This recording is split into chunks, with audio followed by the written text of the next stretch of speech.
Assalamualaikum warahmatullahi wabarakatuh. Baik, kita masuk ke materi praktikum mengenai pengamatan breeding place serangga di pemukiman atau tempat-tempat umum ataupun tempat terbuka. Nah, sebelum kita masuk ke materi ini, mudah-mudahan kita semua selalu dalam keadaan sehat walafiat, dan jangan lupa untuk terus berdoa, mudah-mudahan pandemi COVID ini segera berakhir. Nah, pada praktikum ini ada 2 serangga yang akan kita bahas. Yang pertama adalah kecoa. Jadi kenapa kita perlu melihat keberadaan kecoa di pemukiman? Ini tentunya kaitannya dengan fungsi atau peran kecoa di dalam penyakit, ya. Materi-materi sebelumnya tentunya masih ingat bahwa kecoa merupakan salah satu faktor pembawa penyakit. Nah, survei pengamatan kecoa ini dapat dilakukan secara visual, yaitu dengan melihat tanda-tanda yang menyatakan adanya kecoa. Seperti apa? Seperti adanya kotoran atau fekal dan kapsul atau OTK kecoa. Nah, di samping itu pula dengan melihat adanya kecoa itu baik dalam keadaan hidup ataupun dalam keadaan mati. Untuk praktikum berkaitan dengan survei pengamatan kecoa ini, nanti lokasi yang dilihat adalah kotoran pada lantai, pada tempat yang tersembunyi, pada tempat-tempat yang sering dilalui. Sedangkan untuk kapsul atau OTK tadi berada pada sudut-sudut di bagian dari meja, lemari, dan bisa juga dilihat pada celah-celah dinding. Cara yang dilakukan secara visual dan perabaan. Alat yang diperlukan untuk praktikum ini berupa senter dan formulir pencatatan pengamatan.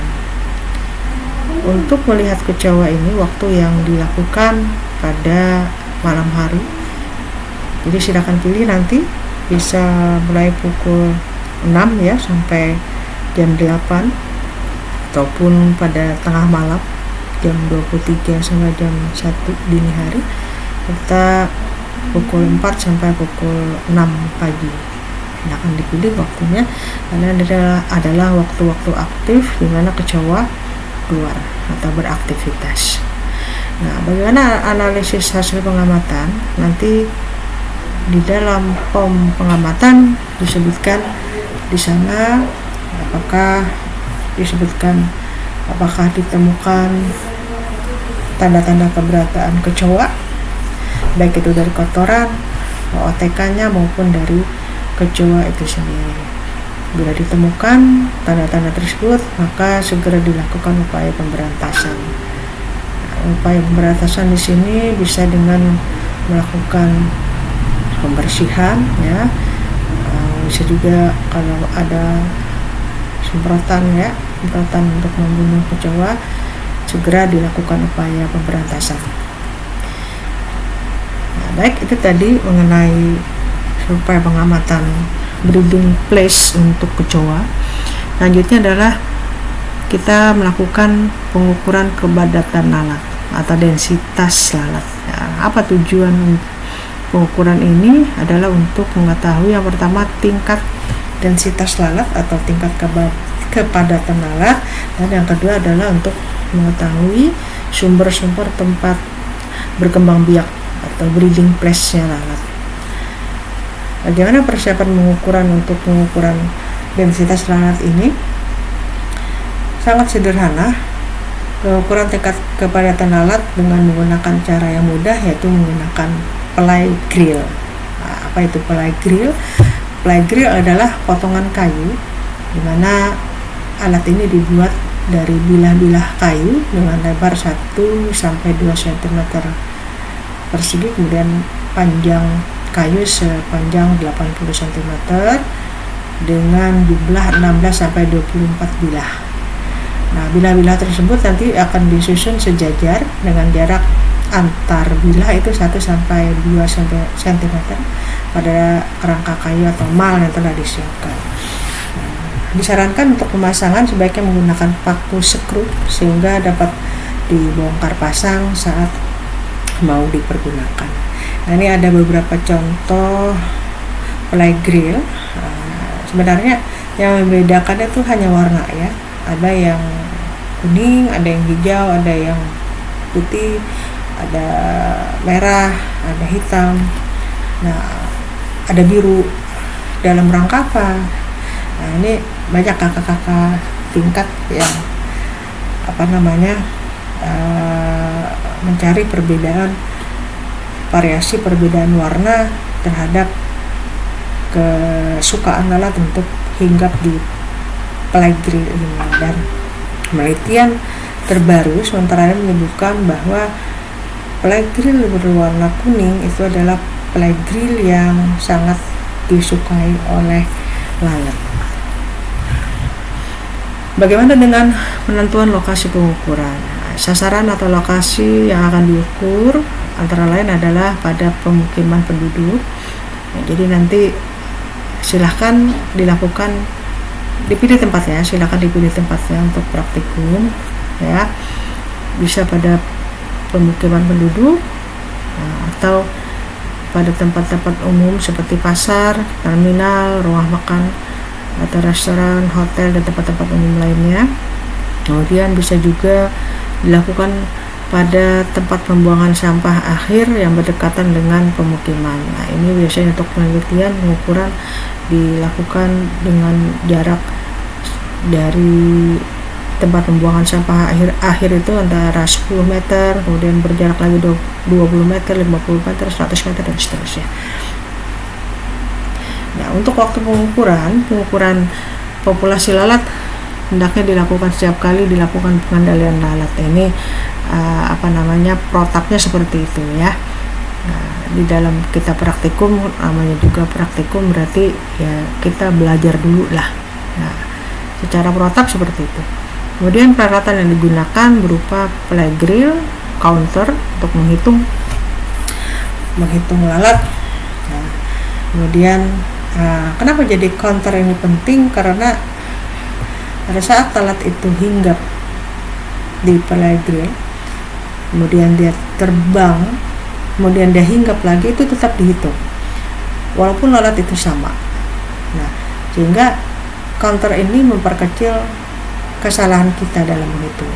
Apakah tidak bisa dengan hitungan manual saja, misalnya 1, 2, 3 dengan tangan misalnya, bisa saja dengan kecepatan tinggi tentunya. Nah, sekali lagi counter ini akan meminimal kesalahan kita dalam menghitung hinggapnya lalat di play grill. Bagaimana cara pengukuran kepadatan lalat?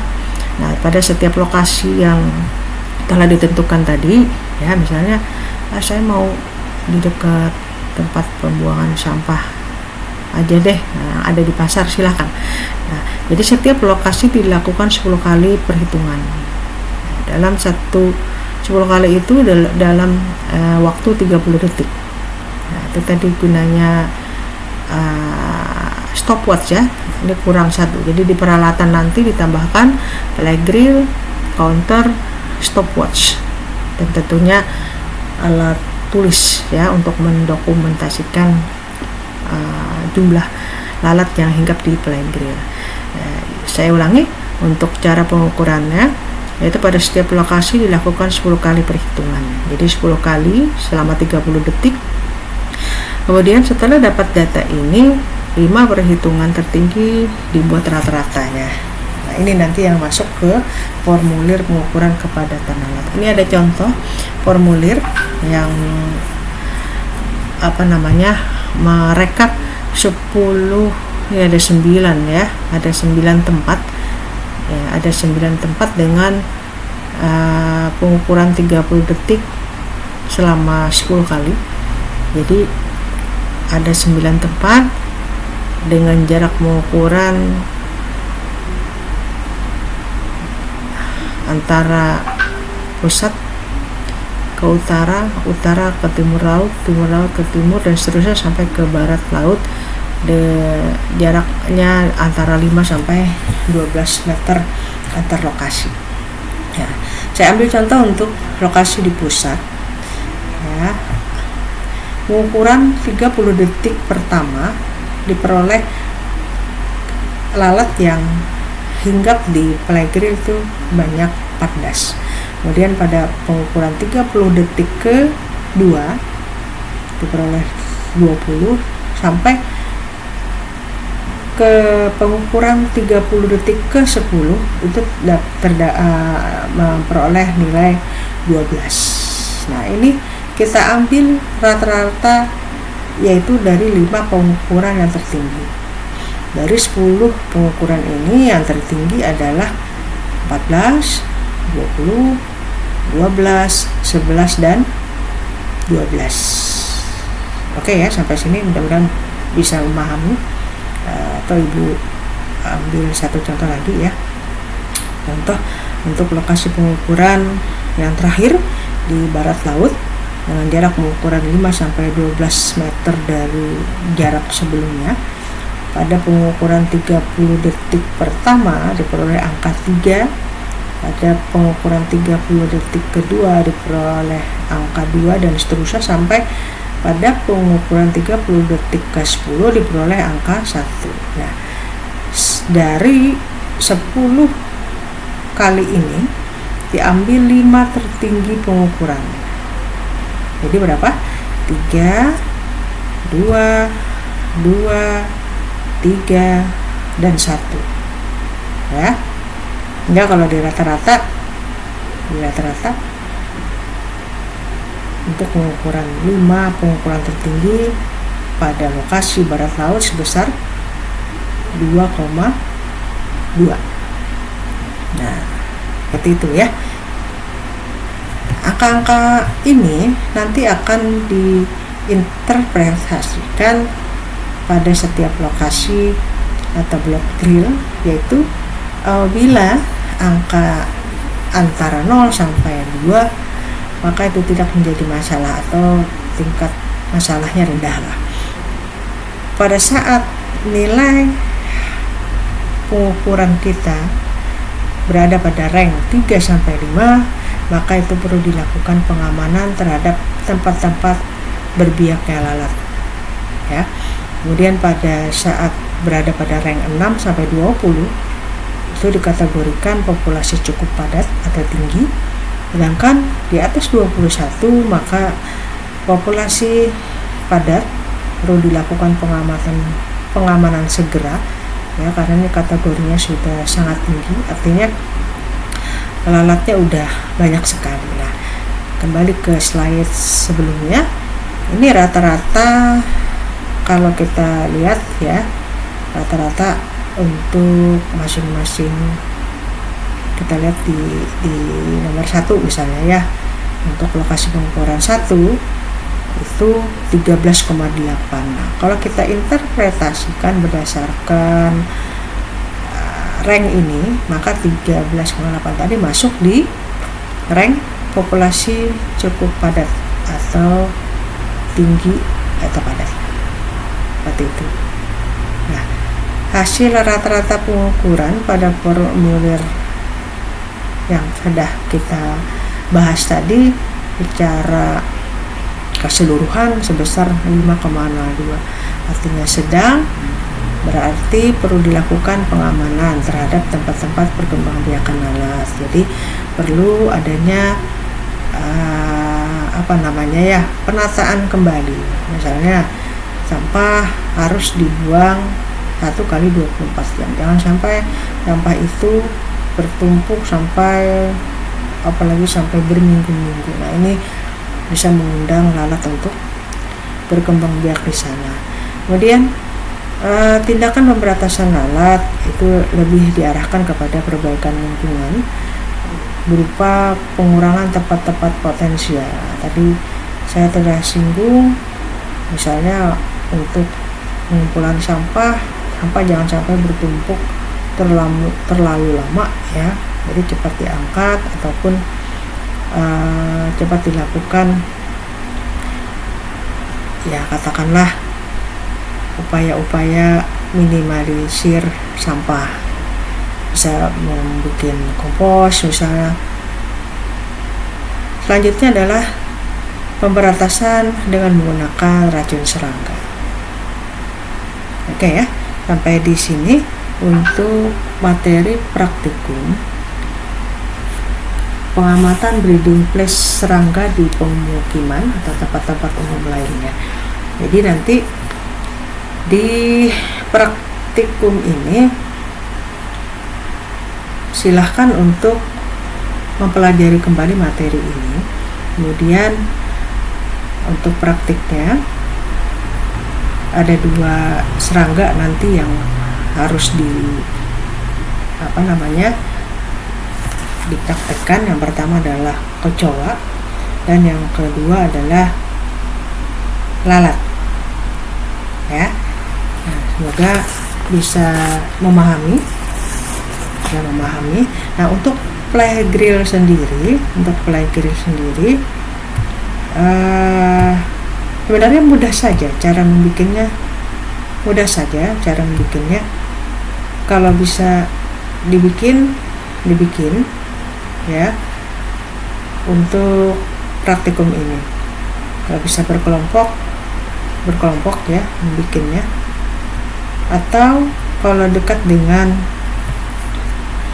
puskesmas bisa pinjem atau ke dinas kesehatan, biasanya mereka punya.